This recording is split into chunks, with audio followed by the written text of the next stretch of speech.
In this lesson, we're going to talk about something called improper integrals. Now, up to the point in this course, we've talked about integrals where we integrate functions that are defined over a finite interval, and we've used functions over that interval that don't have any infinite discontinuities, like an asymptote. So now we're going to deal with those situations where we are trying to evaluate a function over an interval that in which the function has an infinite discontinuity, or it's over an interval that is not finite. So now let's look at the official definition for improper integrals. If f is continuous over the interval from a to positive infinity, and we want to integrate this function from a to positive infinity, then we're going to rewrite it as the limit as t approaches positive infinity of the integral from a to t f of x dx. So we're going to integrate this as normal, evaluating it at t and whatever this value is here. And then once we do that, we can take the limit as t goes to positive infinity. And of course, that's provided that the limit exists. So if the limit doesn't exist, then we say that this integral diverges. And if it does exist, then we say it converges. Looking at the second part of the definition, we're just looking at it over a different interval. If f of x is continuous over the interval from minus infinity to b, and we're trying to integrate from minus infinity to b of f of x dx, then we're going to rewrite that as the limit as t approaches negative infinity of the integral from t to b of f of x dx. So we would evaluate this integral, and then we're done. We take the limit as t goes to minus infinity. Now the last case is if we're looking at the function continuous over the interval from minus infinity to positive infinity, and we're actually trying to integrate it from minus infinity to positive infinity, we need to break it up into two integrals, from minus infinity to 0, and then from 0 to positive infinity, and we add them up because we want to still cover the full area. We're just splitting it up into two separate areas and then totaling it. And then what we would do, complete this integral just as in we looked at step 2 of the definition above, and then we would complete this as we would in step 1 of the definition above. Now, both of these have to converge so that when we add these two areas up, we get a finite value for this whole integral to converge. If either of these diverge, or both, then this integral right here would diverge. Only one has to fail for this to be considered divergent. Now let's look at our first example. We're going to find an area, and we're going to find the area under the graph of 1 over x, but over the x-axis. And we're going to do this on the interval from 1 to positive infinity. And we're going to see if that area is considered finite or infinite. And although the picture shows that it cuts off here at 5, we're really looking for the area under the curve from 1 to infinity. All right, so we're going to set up our integral to find the area from 1 to infinity of 1 over x dx. And then using number 1 in the definition, we're going to rewrite the integral as the limit as t goes to infinity from 1 to t, 1 over x dx. So I have to evaluate this first. So when I integrate 1 over x, I get the natural log of x, and I'm doing that on the interval from 1 to t. So when I plug in t, I get the natural log of t minus the natural log of 1, which is 0. So this is what I get when I evaluate it from 1 to t. And now I have to take the limit as t approaches infinity. So if I look at the graph of the natural log of x, it looks something like this, where it continues to grow. And so if I take and I look at the limit as t goes to positive infinity, because this keeps getting larger and it doesn't level off at some horizontal asymptote, the limit as t approaches infinity of the natural log of x approaches infinity. And this means that the integral diverges, so the area under this curve here from 1 to infinity is going to be infinite. Looking at the next example, we're going to find a volume. We're going to find the volume of the solid obtained by revolving the region bounded by the graph of 1 over x and the x-axis over the interval from 1 to infinity, and we're going to spin it about the x-axis. The area that we just found in that first example is exactly what we're doing here. We're looking at that area and we're going to spin it around the x-axis so we get this kind of a picture. Now we're going to use the disk method here because I feel like that's the easiest. We're just going to take a cross section of one of those disks and integrate it from 1 to infinity. And since this is a disk, our area of one cross section is going to be pi r squared. So here's my pi, here's my radius squared. My radius is going to be the height of the function. And so here's our setup. Now, because this is an improper integral with infinity as the upper bound, we are going to rewrite this improper integral as the limit as t approaches infinity of the integral from 1 to t pi times 1 over x squared. So first we need to evaluate this. To make it easier, I pulled this pi out in front here. And then when I integrate 1 over x squared, I get minus 1 over x, and I'm evaluating that from 1 to t. So when I plug in the t and I subtract what I get when I plug in 1, I get minus 1 over t, and then the double negative makes that a plus 1. I still have this pi out in front, and now I have to take the limit as t goes to infinity. Well, as this value down here gets larger and larger and larger, this entire fraction gets smaller and smaller and smaller. So this approaches 0. And so I'm just left with 1 and then times pi. So my final answer is going to be pi. So what this is saying is if I took the area under the graph from 1 over x and I spin it around the x-axis, the volume that I get from 1 to infinity, the volume that that creates, is pi. Now, this kind of blows my mind a little bit because when we found the area under the graph, we said it diverged, meaning the area under the graph was infinite. This is telling me if I take that same area and I spin it around the x-axis, I actually get a finite volume, which is pi. So the area is infinite, but the volume is finite. So that's something to really think about. All right, let's look at the next example. In this example, we're going to use the second part of the definition of improper integrals. And we're going to evaluate the integral from minus infinity to 0 of 1 over x squared plus 4 dx. And then we're going to state whether x converges or diverges. Now, we are going to need the fact that the integral of du over a squared plus u squared is 1 over a inverse tangent of u over a. So that you can get from your table, or you can look back at old notes. So we're going to start by rewriting this improper integral as the limit as t goes to minus infinity of the integral from t to 0 of 1 over x squared plus 4 dx. Now, when we integrate this, using this rule here and letting a be 2, because 2 squared is 4, so that's my a squared, I'm going to get 1/2 inverse tangent of x over 2. And we still have to evaluate that from t to 0, and then we need to take the limit.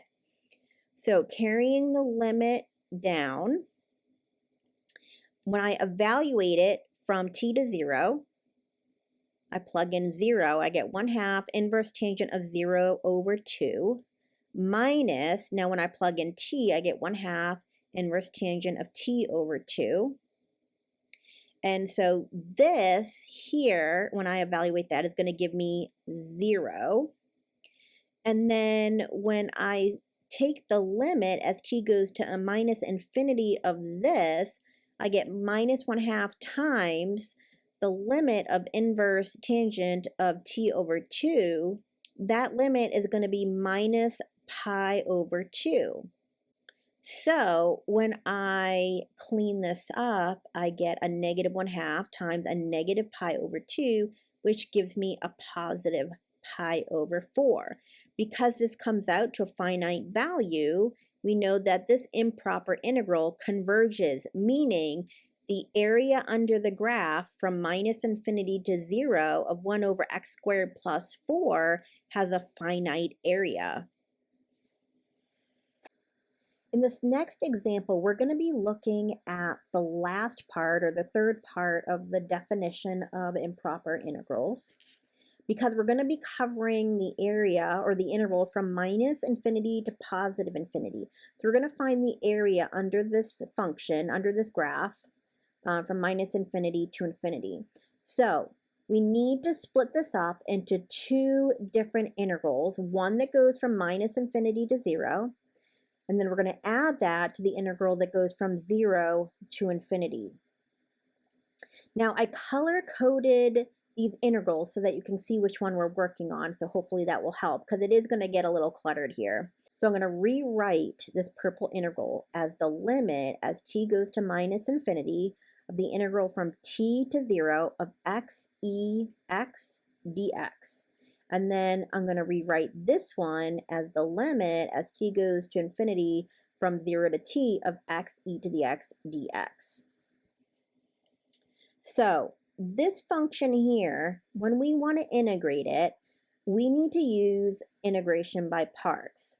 So I'm going to let u be x, which means du is going to be dx. I'm going to let dv be e to the x, which means v is going to be e to the x when we work backwards. And so just working on this first one here, the purple one, when I integrate this using integration by parts, I have my u times my v. Here's my u, here's my v, and I've got to evaluate that from t to 0 minus the integral of e to the x evaluated from t to 0. Now I need to evaluate what's inside here from t to 0. So I'm going to continue this down here, bring down my limit as t goes to minus infinity. We got to copy that down. When I plug in 0 for my x's, this becomes 0, and this becomes a minus 1. So that is where this minus 1 comes from here. Now I get to subtract what I get when I plug in t. So in parentheses, I'm going to have a minus, and then in the parentheses, I have t e to the t minus e to the t. So I plug the t in here, here, and here. Now, this is a constant, so when I go to take the limit as t approaches minus infinity, it's just going to be negative 1. So I'm carrying that over. When I take the limit as t goes to negative infinity for this e to the t, that's going to give me 0, but I'm just going to carry it over for now. So that can be evaluated. The problem lies with this right here. We're going to get an indeterminate form, so we're going to have to use L'Hopital for this term right here. So I'm going to rewrite this term t e to the t, and I'm going to rewrite and put this e to the t in the denominator with a negative exponent. So that is where I got this from. This becomes positive because I have a double negative here and here. And so at this point, all I did was I rewrote this term in such a way that I can use L'Hopital, because now I have it in a form where I have infinity over infinity if I evaluate that as t goes to negative infinity. So now using L'Hopital, everything else gets carried over. Using L'Hopital on this term, I'm going to take the derivative of the top and the bottom.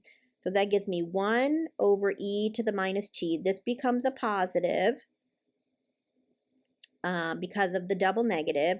Everything else gets carried over. This negative 1, this e to the t. Now that I've completed L'Hopital, now if I take the limit as t goes to negative infinity, this goes to 0, this goes to 0, and I'm left with just -1. So this first integral here tells me that the area under the graph from minus infinity to 0 is -1. And really what that's telling me is that the area under the graph is below the x-axis because this is negative and the area is 1. The negative tells me that it's below, and if you look, that's the case here. The area is below the x-axis.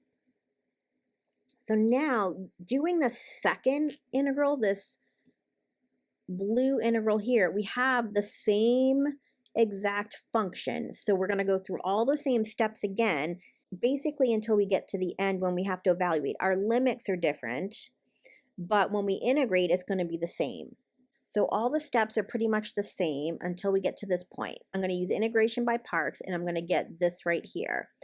But when we evaluate it, we're evaluating it on a different interval. This time we're going from 0 to t.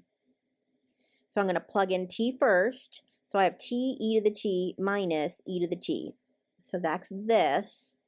And then when I plug in 0, I get -1. For this term right here, I have to use L'Hopital again, just like we did before. So when I rewrite it and I take the derivative of the top and the bottom, this is what I get, just like we did before up here. And then everything else I'm just carrying down. All right, now, when I evaluate it now, this approaches positive infinity. This approaches positive infinity.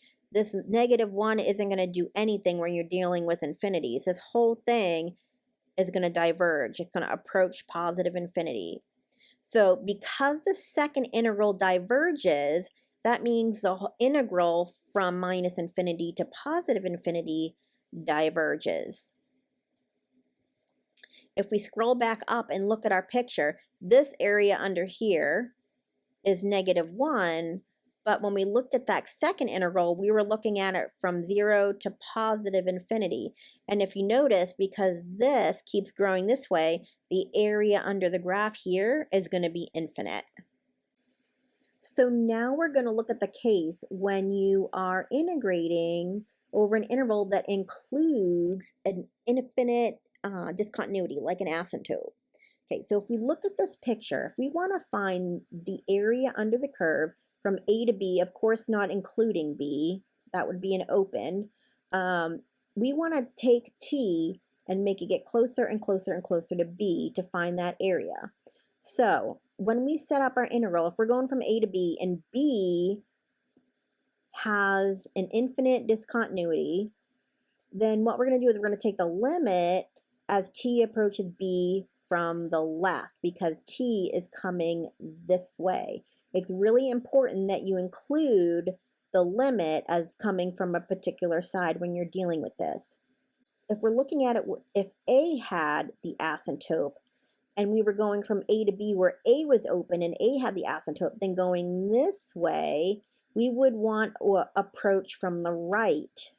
So in that case, I would go from A to B, but my T would approach from the right. So it's really important that you pay attention what endpoint that asymptote is at and how you're approaching it. Okay, let's look at our first example here. We're going to evaluate the integral from 0 to 4 of 1 over the square root of 4 minus x dx, and then state whether the integral converges or diverges. So if we look at the graph of 1 over the square root of 4 minus x, we can clearly see that there's an asymptote at x equals 4. And so that would be right here if you can picture it. So we want to go on the interval from 0 to 4, and t is going to be approaching 4 from the left in this case, because we want to cover this area here up to this discontinuity. So when we set up the integral, we're going to rewrite this as the limit as t approaches 4 from the left, because we're coming from the left to find this area. and we're going to do this from 0 to t, 1 over the square root of 4 minus x dx. So to make things a little bit easier, I rewrote the square root of 4 minus x in the denominator, and I brought it up as 4 minus x to the negative 1/2. That way it makes it a little bit easier. We can use a power rule for integration. So when I integrate this, I'm going to get minus 2 times 4 minus x to the positive 1/2. I still got to carry down my limit because I haven't done that yet. I'm doing this from 0 to t. So now when I evaluate this, I'm going to plug in t first, and then I'm going to subtract a negative. So this becomes a positive because of the double negative. And then when I plug in 0 here, I'm going to get 4 minus 0, which is 4. 4 to the 1/2 is 2, and then 2 times 2 is 4. So that's going to give me 4. Now, when I evaluate this by taking the limit as 4 is coming from the left, that is going to give me 0. So my final answer is going to be 0 plus 4, which is equal to 4. So the area under the graph between 0 and 4, this area here, has an area of 4, which means since the area is finite, this converges. Now we're going to evaluate the integral from 0 to 2 of x natural log of x dx, and then we're going to state whether it converges or diverges. So here's the graph of x natural log of x. There's an asymptote right here at x equals 0, and so that means we're going to have to set up a limit. And in this case, because we're trying to find the area from 0 to 2, we're looking at this area here coming this way. So we're going to be approaching from the right-hand side. So we're going to take the limit as t goes to 0 from the right of the integral t to 2 of x natural log of dx. So I need to evaluate this first and then take the limit as t approaches 0 from the right. We're going to have to use integration by parts, and I set it up right here. We're going to let u be the natural log of x. Du is going to be 1 over x dx. We're going to let dv be x, which means when we work backwards to find v is going to be x squared over 2. So I brought down my limit. Here's my u times my v. And now here's the integral of v and du. When I clean this up, I'm going to get x over 2. This I'm carrying down. When I integrate this, I'm going to get x squared over 4. And now I still need to evaluate it from t to 2. So when I plug in 2, I'm going to get 2 natural log of 2 minus 1. That's what I get when I plug in 2. Now when I subtract what I get for t, I get t squared over 2 natural log of t minus t squared over 4. For this term here, we're going to have to use L'Hopital. I'm going to rewrite the t in the denominator with a negative 2. So I've got this. Everything else I just carried down, and I also distributed this negative here. So that's why this is a plus and this is a negative here. So I'm going to carry over my limit. Now I'm going to do L'Hopital on this, which means I'm going to take the derivative of the top and the bottom. Everything else I'm just carrying over. When I take the derivative of the top, I get 1 over t. When I take the derivative of the bottom, I get negative 2t to the negative 3. And then when I clean that up and I simplify, I end up getting t squared over 2 right here. Again, everything else I just carried down. Now I can take the limit as t approaches 0 from the right. This is going to go to 0.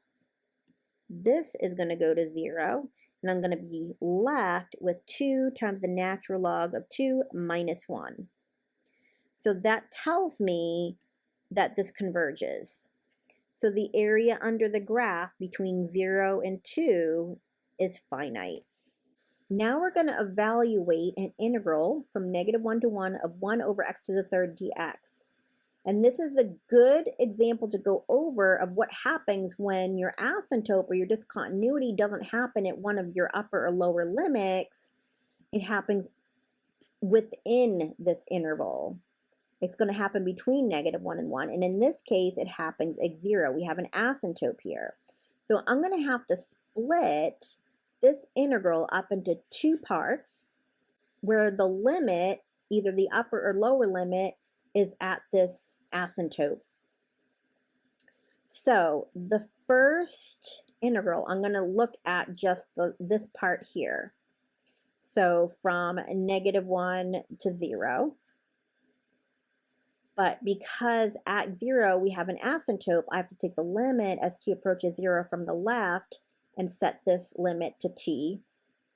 Now coming from the right, if I'm going to go from 0 to 1, that's this part here. That would be approaching from the right. So I set this up as the limit as t approaches 0 from the right of the integral from t to 1, 1 over x to the third dx.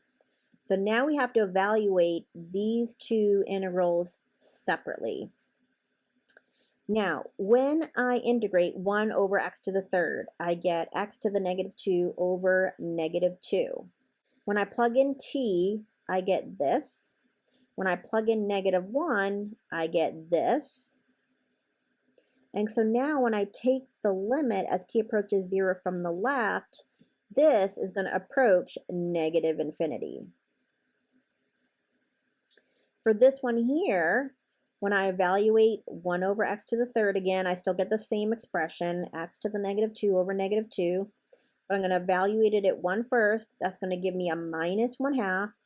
When I plug in t, a +1/2 times 1 over t squared. And when I take the limit as t goes to 0 from the right, this also goes to infinity, but this limit goes to +infinity.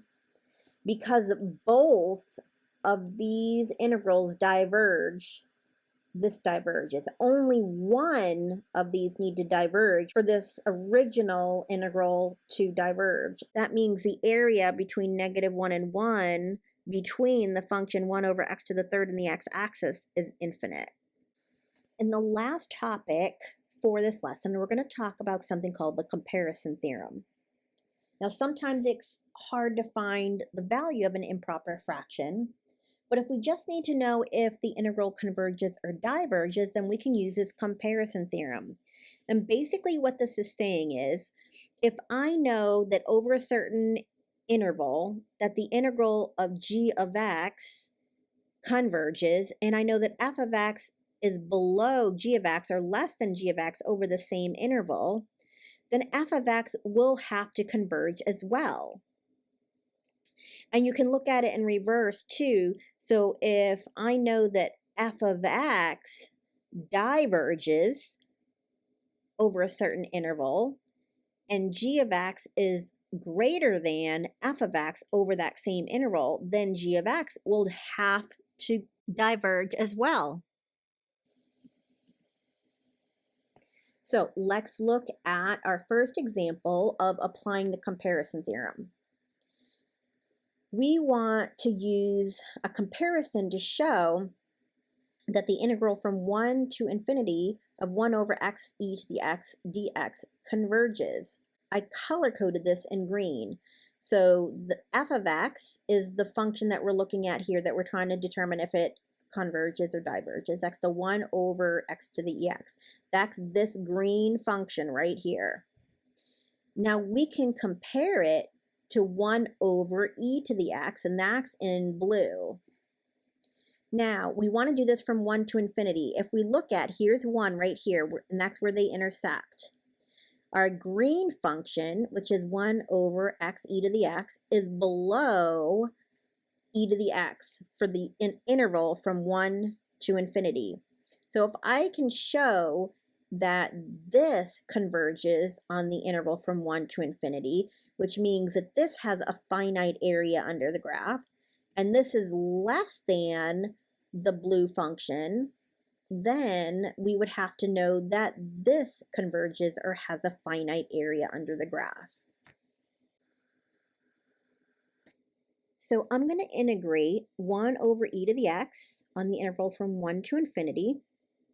So I'm going to rewrite this improper integral as the limit as t approaches infinity from 1 to t of 1 over e to the x dx. When I find the antiderivative of 1 over e to the x, I get negative e to the negative x, and then I have to evaluate it from 1 to t. When I plug in t first, I get negative e to the negative t. When I plug in 1, I get 1 over e. This minus and the subtraction when I evaluate it end up becoming a positive. I have to carry this down, and now I can evaluate the limit as t approaches infinity. Now when I evaluate this as t goes to positive infinity, this approaches 0, and I'm left with just 1 over e. So because 1 over e to the x from 1 to infinity converges, then 1 over x e to the x from 1 to infinity must converge also, because this function on the same interval is less than this function. Okay, one more example of using the comparison theorem. We're going to use the comparison theorem to show that when we have an integral set up like this from 1 to infinity of 1 over x to the p, if p is less than 1, then this integral is going to diverge. So I picked a bunch of examples here and color-coded them and picked different p's that were less than 1 so you can see them. And we're going to use the orange graph here as our function that we're going to compare it to. So notice this orange function here, which is 1 over x, okay?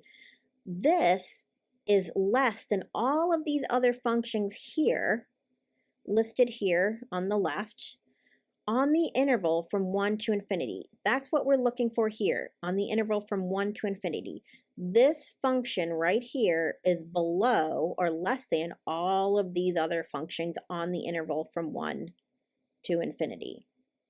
So that means if I can show that the area under the graph of this 1 over x function, if the area under the graph from 1 to infinity is infinite, meaning this integral diverges, since all of these functions up here are greater than this function, then the area under the graph here also have to diverge.